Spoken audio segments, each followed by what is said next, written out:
Between two shores of happiness, Jamie and Dakota Johnson's vacation, and Amelia Warner's secret pain. No one in the media could have guessed that the famous couple who once rocked the big screen, Jamie Dornan and Dakota Johnson, would officially re-emerge as real-life lovers, enjoying a sunny vacation on the Amalfi Coast, Italy. The first photo appeared on the Instagram of a local restaurant. Jamie was wearing a baseball cap, a white shirt with the top two buttons undone, looking at Dakota as if there was only one person in the world. Dakota sat opposite, his hair loose, smiling and his hand lightly touching the back of his hand. There were no paparazzi, no bodyguards, no PR team, just two people, and a world waiting to pay attention to them. Days without a schedule. Their vacation was not noisy. No supercars, no billion-dollar yachts, no ridiculous parties like other famous couples. They rented an old villa by the sea, with a moss-covered red-tiled roof, a balcony full of bougainvillea, and the gentle sound of waves lapping at dawn. They walked along the cobblestone streets, bought Italian ice cream from a small shop called Il Sogno di Limone, and shared an afternoon espresso under a lemon tree. On one particular night, they sat on the sand, candlelight playing soft music from a small speaker. Dakota leaned her head on Jamie's shoulder and said, "How much of what we're living is real?" Jamie squeezed her hand gently. "Everything. Except the past. Memories that cannot be erased." Meanwhile, in a flat in Notting Hill, Amelia Warner, Jamie's ex-wife, the quiet pianist behind his aura, sat at the piano, her eyes staring blankly into space. She had turned off all social media notifications, but she couldn't avoid random conversations, at coffee shops, at yoga studios, even at the used bookstore where she used to hide away on weekends. People whispered, "Jamie and Dakota are together again. There's a picture of them in Italy, like a movie poster."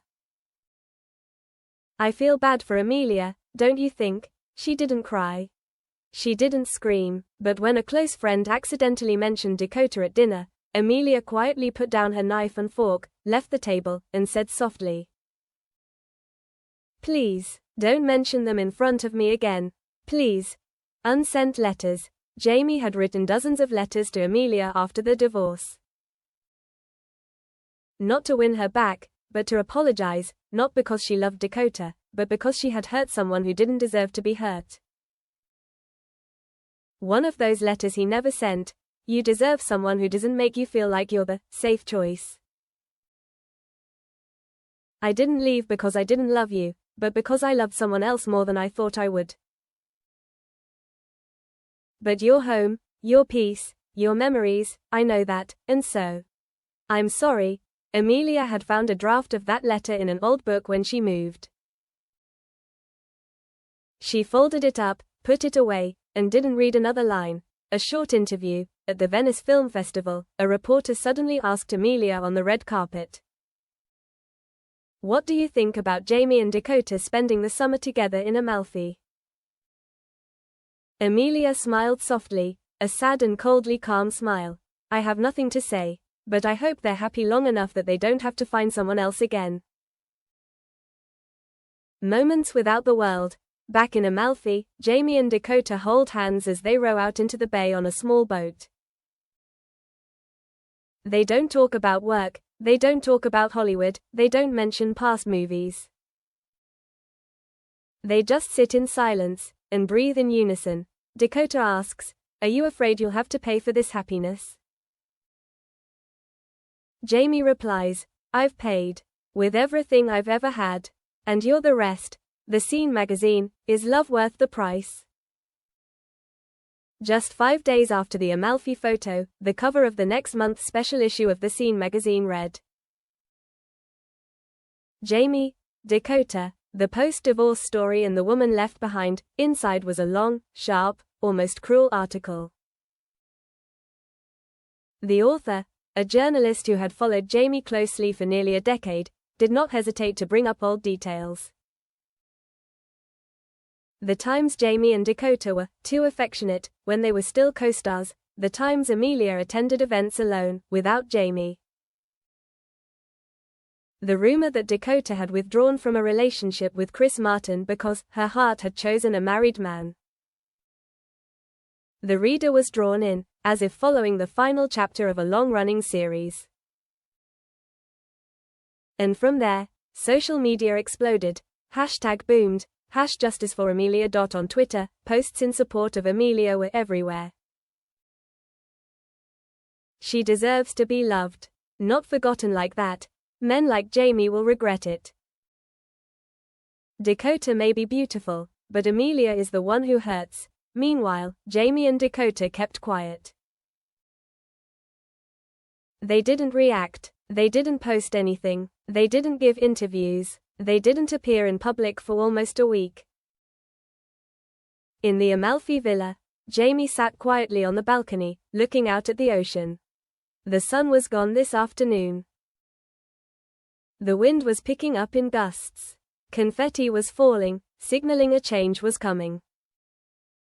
Dakota stepped out, holding a newspaper in her hand. The scene, they won't stop, she said, looking at him. I thought I could handle it. But I'm not sure. Jamie didn't reply. He stood up, went into the kitchen, grabbed a bottle of red wine, and poured 2 glasses. We've played heartbreak dozens of times. But now it's real, he said, his voice low. We can't act it anymore. Dakota took the glass, then looked at him, as if searching for some kind of confirmation, something more certain than love. A promise? Do you regret it? Jamie shook his head. No. But I wish I could make people understand that we didn't come together out of selfishness.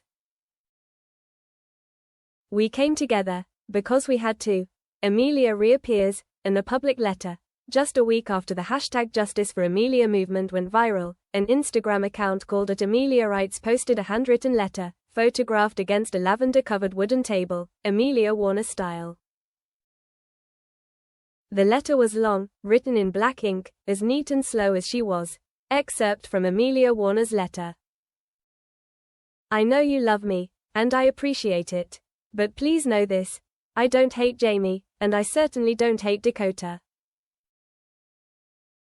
Jamie is the father of my children. And for many years, he was the love of my life. But sometimes love isn't enough to keep someone. As for Dakota, she never took anything from me. What she and Jamie had together, I couldn't give her, not because I wasn't good enough, but because I was a different chapter. I don't want to be a symbol of suffering. I just want to live in peace. And I ask everyone, don't mention them in front of me, not because I hate them, but because I need time to heal. Amelia. The world goes silent. That post got over 12 million likes in 24 hours. The media stopped. The storm of opinion stopped. There was something about Amelia's words that made the world bow its head, not because she was weak, but because she was too strong to complain. And on a night of truth, Jamie read the letter in the bedroom of the villa, while Dakota slept. He shed tears, not because of remorse, but because he knew he had once had someone who was kind enough to suffer in silence, and someone brave enough to love him without needing recognition. He picked up his phone and wrote the message he hadn't sent in months. Thank you for letting me go, when I didn't deserve it, and for not hating me, when you had every right to. He didn't press send, just left it there, then put the phone down.